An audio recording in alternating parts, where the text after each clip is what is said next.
Com a Leão Tour, o cliente não é apenas mais um passageiro. Nossa marca mais forte é o atendimento personalizado. Dos itinerários mais longos a viagens mais curtas, a Leão Tour oferece os destinos mais diversos, aconchegantes hospedagens e roteiros de entretenimento que cabem no seu orçamento. Se viajar é um prazer, com a Leão Tour, este prazer não tem limites. Acesse leãotourmilhas.com.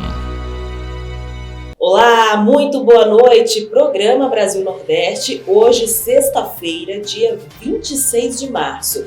E você sabia que hoje é comemorado o Dia do Cacau? Pois é, como o cacau é a principal matéria-prima, para a produção do chocolate, em alguns países hoje também é comemorado o Dia do Chocolate. Deu até água na boca, já que a Páscoa está chegando. Mas, infelizmente, gente, as notícias aqui hoje não são nada doces, viu? Então vamos lá aos nossos destaques de hoje. Vamos exibir a segunda parte da entrevista com o advogado Diogo Castro. Hoje é dia do quadro Parla África com o professor Altair Maia. Vamos juntos, o programa Brasil Nordeste está começando.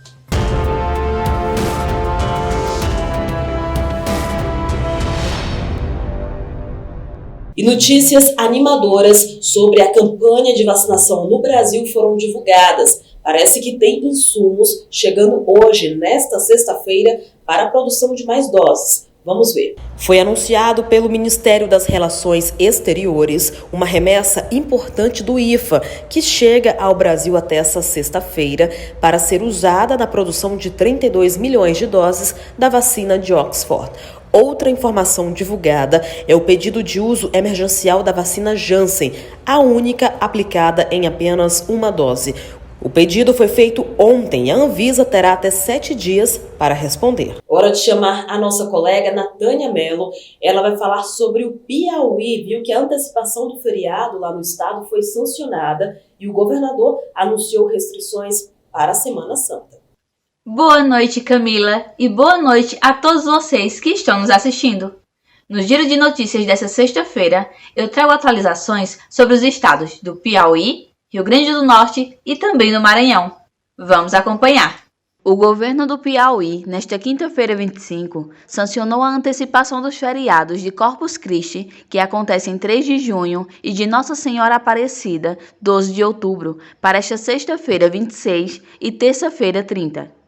A medida busca reduzir a circulação de pessoas para evitar a contaminação por coronavírus. Em coletiva de imprensa nesta quinta-feira, o governador Wellington Dias disse que pediu aos prefeitos do Piauí que antecipassem feriados municipais para a próxima quarta-feira 31. O objetivo é criar um feriado prolongado de terça 30 até o domingo 4. A Associação dos Prefeitos do Piauí informou que os prefeitos aprovaram a proposta em uma assembleia virtual realizada nesta quarta-feira 24. Já a Prefeitura de Teresina informou que não irá antecipar feriado. O governo do Rio Grande do Norte isentou bares e restaurantes, além de consumidores de baixa renda, da tarifa de água de 1º de abril a 30 de junho de 2021. O decreto foi publicado no Diário Oficial desta quinta-feira 25. As medidas foram tomadas com o objetivo de minimizar os impactos econômicos causados pela pandemia e a consequente restrição de funcionamento de comércios não essenciais. O decreto também suspende por 90 dias a interrupção do fornecimento de água e de tratamento de esgoto por falta de pagamento dos usuários e consumidores cadastrados nas tarifas social e popular. Além disso, o decreto recomenda a concessionárias de serviços públicos de energia elétrica e gás a não suspensão ou interrupção por falta de pagamento dos serviços essenciais de energia elétrica e gás e a suspensão temporária e excepcional da cobrança de faturas e débitos passados de usuários beneficiados com as tarifas sociais de energia elétrica. O Maranhão é o terceiro estado brasileiro que mais atrasa as notificações de óbitos da Covid-19. De acordo com o levantamento da Fundação Oswaldo Cruz. Os dados apontam que o número de óbitos registrados no estado nesta semana, por exemplo, são de um mês atrás.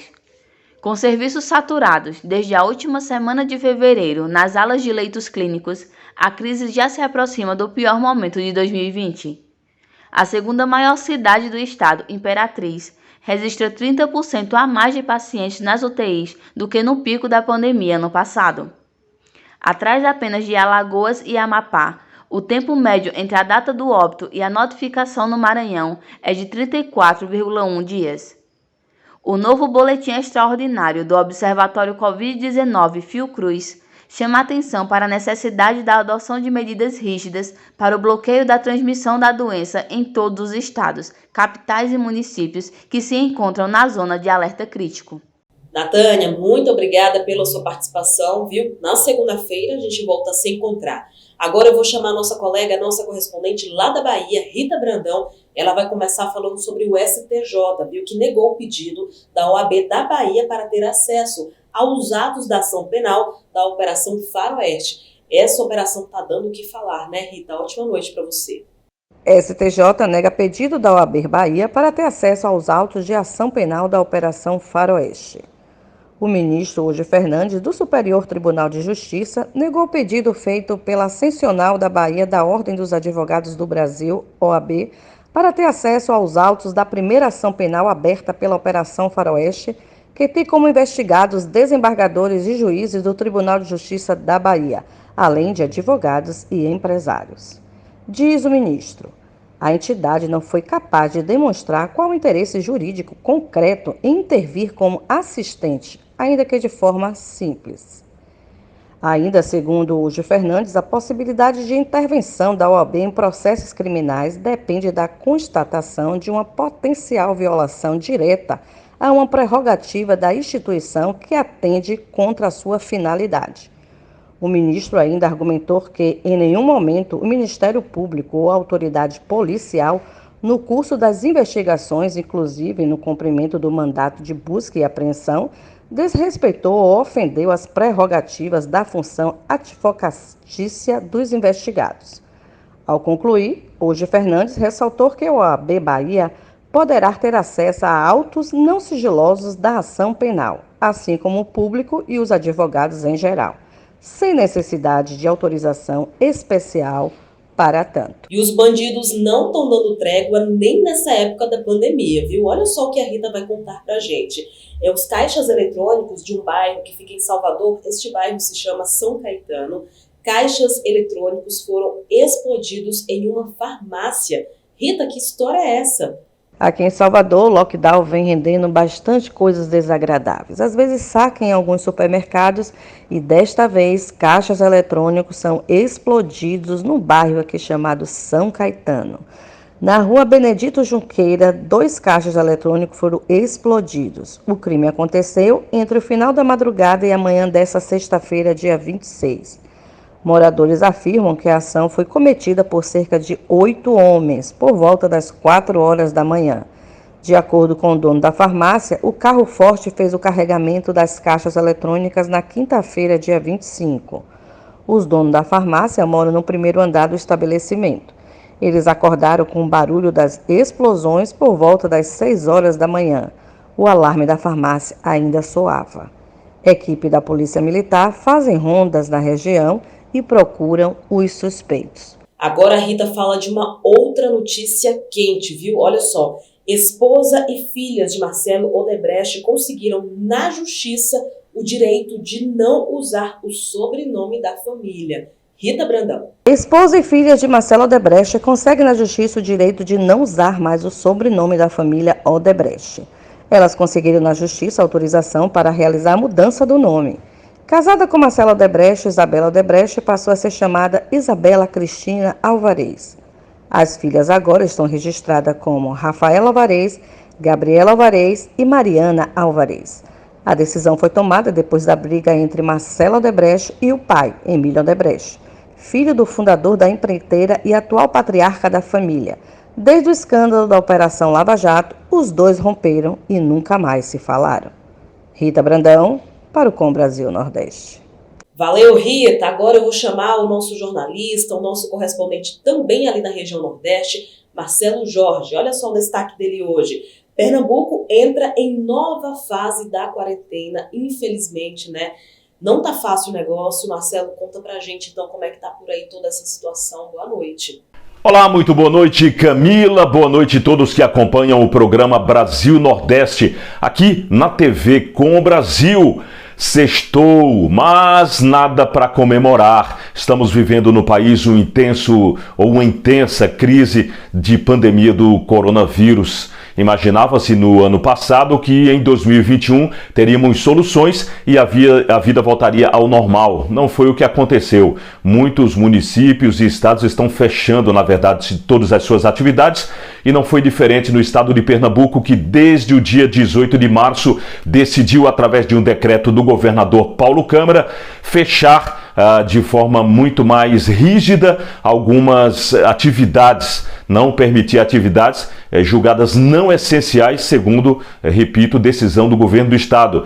E na tarde de ontem, quinta-feira, o governador mais uma vez emitiu um pronunciamento falando sobre uma rigidez ainda maior. E essa rigidez se estende agora até o dia 31 de março. E a partir do dia 1º de abril, outras medidas aí, com abertura gradual das atividades, com horários especiais, estarão acontecendo. Portanto, é de se esperar que a partir de agora haja também uma fiscalização maior por parte dos órgãos de segurança em todo o estado de Pernambuco. Amigas e amigos, nesta quinta-feira, 25 de março de 2021, quero anunciar que vamos estender a quarentena até o próximo dia 31 de março. Com isso, chegaremos a 14 dias seguidos de medidas restritivas mais rígidas em todo o estado. Sabemos de todas as consequências econômicas e sociais dessas restrições e, por isso, colocaremos em prática um novo plano de convivência com a pandemia já a partir do dia 1 de abril. Essa primeira fase do novo plano de convivência terá regras válidas até o dia 25 de abril.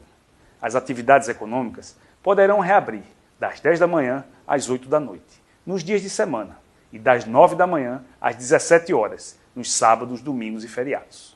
As praias voltarão a ter atividades físicas individuais permitidas.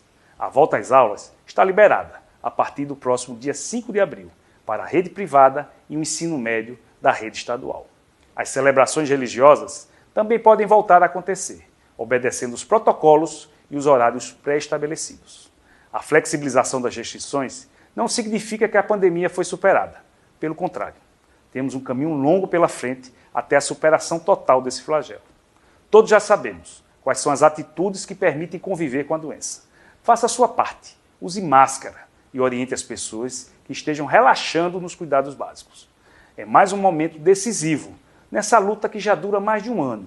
Conto com a compreensão e o engajamento de todos nessa nova fase. Portanto, pelo menos em Pernambuco e alguns estados por aqui, a coisa continua apertada ao final de semana, mais uma vez, com atividades julgadas não essenciais pelos governos fechadas. Nós estamos aqui no Brasil Nordeste torcendo para que a situação volte ao normal e a população possa, enfim, voltar ao trabalho, voltar à produção, que é isso que melhora o intelecto, que melhora as condições, inclusive de saúde psicológica das pessoas. Torcemos por isso, que Deus nos abençoe.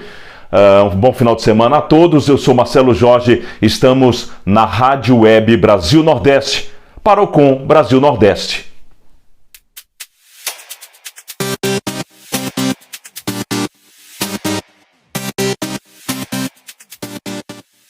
A gente torce para dias melhores então, né, Marcelo? Obrigada, viu, pelas suas informações. E agora a gente vai para um rápido intervalo comercial e na volta tem um quadro Parla África com o professor Altair Maia. Hoje está muito bacana o conteúdo, você não pode perder. A gente volta já já.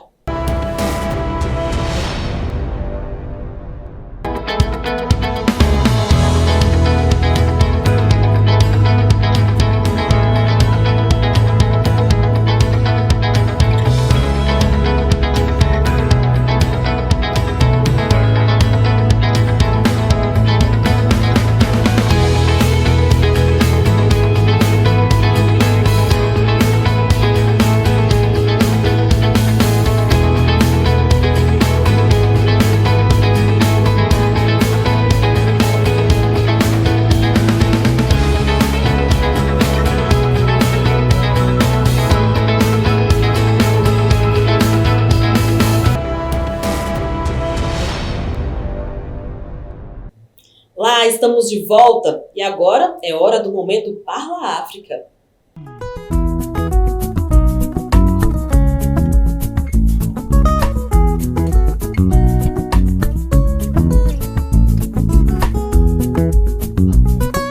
Vamos chamar então o professor Altair Maia. Professor, boa noite para o senhor. Conte para a gente então o seu destaque de hoje. Muito obrigado, Camila. Hoje nós vamos falar sobre o deserto do Saara, sobre a grande muralha que está sendo construída numa tentativa de deter o seu avanço. O Saara é o maior deserto quente do mundo, com extensão de mais de 9 milhões de quilômetros quadrados. É algo como o tamanho do Brasil e da Bolívia, de pedras e areia. No Saara, a temperatura chega fácil aos 50 graus centígrados durante o dia, e à noite pode cair a menos 10. Essa amplitude climática provoca fortes ventos e grandes tempestades de areia. Abaixo do Saara, e antes de chegar à parte verde, a parte das florestas no continente africano, há uma extensa área denominada de Sahel. O Sahel é como se fosse uma espécie de cerrado brasileiro que cruza a África de um lado ao outro. Vai desde o Atlântico até o Mar Vermelho. O Sahel é uma das regiões mais pobres do mundo. Estima-se que 50 milhões de pessoas deverão migrar dessa região em função das secas e estiagens que são constantes. Além das secas, as tempestades de areia provenientes do deserto do Saara são responsáveis por depositar toneladas e toneladas de areia, tanto no Sahel quanto no restante do continente africano. Mas as tempestades de areia não afetam somente o continente africano. Elas atravessam o Atlântico e chegam até o Brasil. Na foto aí ao lado, podemos verificar uma tempestade de areia proveniente do deserto do Saara, atravessando o Atlântico e chegando até a Amazônia, no Brasil. A desertificação é um processo que preocupa governos de todo o mundo. No Brasil, temos desertos se formando, tanto no Nordeste quanto no centro do país e na região Sul também. Alguns povos já se atentaram para a necessidade de conter a desertificação, como é o caso da China, que está florestando o deserto de Gobi, e os governos africanos que se juntaram para construir uma grande muralha ao sul do Saara. Não é uma muralha comum, uma muralha de pedras e tijolos. É uma muralha verde, uma muralha de árvores. É a grande muralha verde da África. São milhões de árvores que estão sendo plantadas. A extensão desse projeto verde tem mais de 8 mil quilômetros de comprimento por 20 quilômetros de largura. E, ao longo dessas plantações, ao longo dessa muralha, estão sendo deixadas regiões, deixando espaços para a agricultura familiar, numa tentativa de fixar o homem à terra.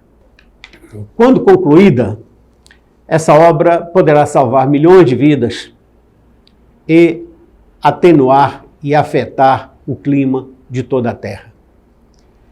E por falar em clima, segunda-feira passada foi o Dia Internacional da Água. E para falar um pouco sobre água e árvores, convidamos o ecossociólogo Eugênio Giovenardi. A muralha verde, ao longo de 7 mil quilômetros, é um novo olhar sobre a África, berço da humanidade. Um olhar verde de esperança para os habitantes do planeta. Milhões de árvores para guardar as águas da chuva e recarregar os aquíferos subterrâneos, os córregos e os rios. Obra gigantesca que estimula todos os povos a protegerem as águas e a plantarem árvores. Água e árvores, ao calor do sol, regeneram os ecossistemas. São fonte de saúde e bem-estar para a sobrevivência da espécie humana.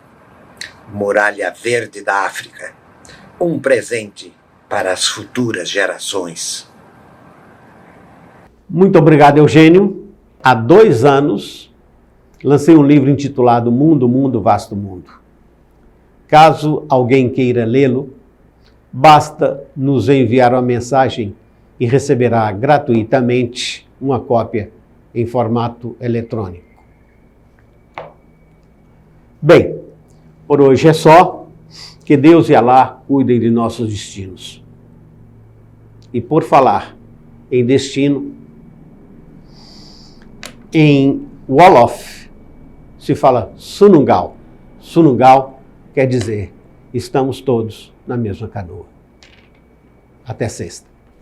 O professor Altair Maia sempre nos dando uma aula sobre a África, né? Muito bacana. Até a próxima sexta-feira, viu, Altair? A gente te espera. Até lá. Bom, vamos exibir agora a segunda parte da entrevista com o advogado Diogo Castro. Ontem, eu e a jornalista Rita Brandão conversamos com ele falou sobre lockdown, vários assuntos interessantes. E hoje, então, a gente vai conferir a segunda parte desse bate-papo, que está muito legal. Vamos lá. Como é que você vê essa queda mesmo do judiciário, inclusive baiano, hoje? Então, eu, ao mesmo tempo em que lamento, né, eu, por outro lado, comemoro. Porque eu lamento em ver que a mais alta cúpula do judiciário aí, local está nessas circunstâncias, né? Claro, a operação agora, essa circunstância agora está virando ação judicial, né? Virou recentemente com a denúncia do MPF, até que se prove o contrário, até chegar à condenação lá no final do processo, presume-se que todos são inocentes, mas quando a gente vê coisas do tipo na fase administrativa, de prisões temporárias e preventivas, é porque, com certeza, ali reuniu indícios de autoria e materialidade suficiente para ser decretado e para encontrar uma certa culpabilidade nesses atos dos possíveis aí futuros, se assim comprovando, condenados.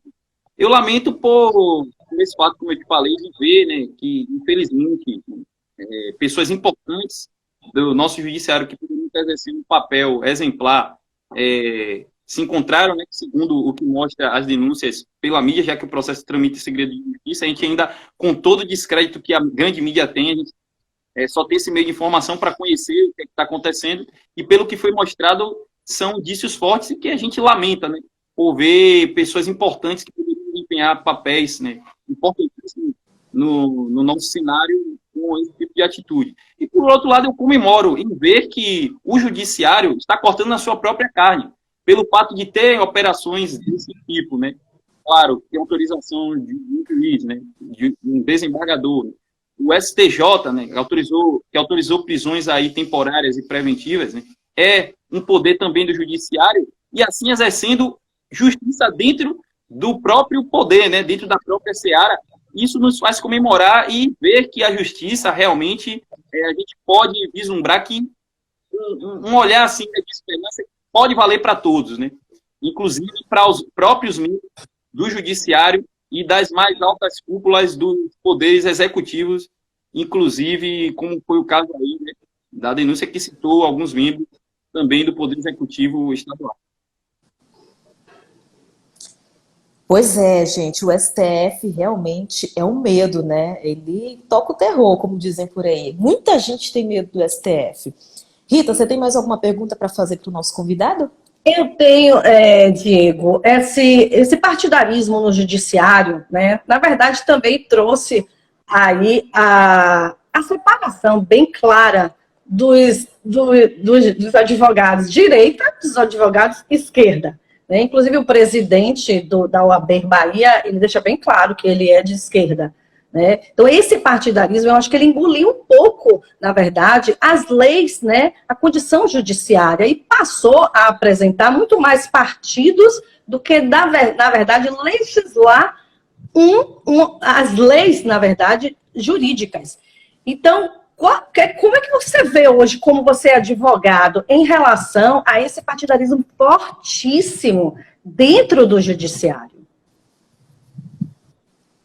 Rita, eu vejo com muita tristeza, porque eu tenho uma visão autocontenciosa do judiciário. E que essa visão autocontenciosa, que o judiciário tem que se restringir apenas a uma postura técnica, justamente para não corromper a racionalidade de decisões, né, de julgamentos e de entendimentos. Quando você partidariza e ideologiza uma academia, principalmente uma academia como a de Direito, no qual a gente ali tem um papel importantíssimo em pacificar, na sua tarefa final, os conflitos sociais, eu fico temeroso, porque um advogado, um juiz, se ele, numa decisão ou na condução de suas ações, tentar sobressair as suas opiniões, ele deixa de lado o seu principal papel, que é julgar com retidão, que é proceder com retidão, que é advogar com retidão, certo? E a despeito disso, o fato de ter uma ordem, né, que hoje majoritariamente é de esquerda, isso precisa ser dito de forma bem clara e não é nenhuma novidade. Tendo uma ordem de advogados hoje, um órgão desse que é representativo, com uma posição, uma postura política bastante definida, isso me deixa, de certa forma, perplexo, porque, como eu falei, não é essa postura de um judiciário, isso compromete até o convívio, né, entre os pares, né, dentro da própria advocacia. Hoje, você abrir a boca para defender direita, defender os valores da direita, que são valores os quais a gente os quais emanam do direito natural, né? E a gente hoje abrir a boca para falar isso dentro da ordem, que é um conflito enorme, né? A gente vai encerrar daqui a pouquinho, mas eu queria saber se alguém quer se manifestar, fazer alguma pergunta a Diego, que é Diego aí dos movimentos. Não está parando, né, Diego, com as manifestações, né? Tá, acho que todo domingo ou todo sábado você ali.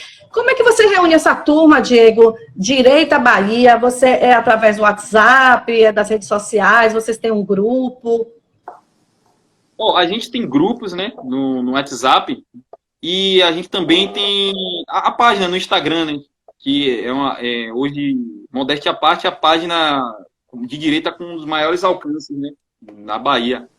E, claro, não desmerecendo todas as outras que também fazem um papel importante, né, nessa tarefa. E a gente, graças a Deus, não tem inimigos. Nós temos uma postura muito, eu digo, dentro da direita, né? Nós temos uma postura muito pragmática, a gente entende que todo mundo junto, né? A gente só tem a ganhar, dividindo a estratégia dos opositores, né? Que é dividindo a gente que eles vão conquistar. Mas, além desses parceiros que a gente tem, né? Temos esses grupos de WhatsApp, temos os contatos por e-mail, que a gente também mobiliza dessa forma. E comunicação rápida, né? A gente até tem um mecanismo de comunicação que o nosso público, a nossa militância está já instruída de como compreender a mensagem por mais rápida e mais instantânea que ela tem de ser passada, entendeu? Quero agradecer ao advogado Diogo Castro, que conversou com a nossa equipe. Rita, muito obrigada, viu? A você também. Bom, se você quiser conferir, então, um pouco mais sobre essa entrevista, tá lá no nosso canal, viu? No YouTube, Brasil Nordeste Oficial. Chegamos ao fim de mais uma edição. Muito obrigada pela sua companhia durante toda essa semana. Na segunda-feira, o nosso apresentador Sandro de Moura está de volta, mas eu continuo aqui na reportagem e, claro, a gente sempre vai estar junto. Lembrando, então, que a nossa edição vai estar lá no YouTube, canal Brasil Nordeste Oficial. Tchau, tchau. Ótimo fim de semana.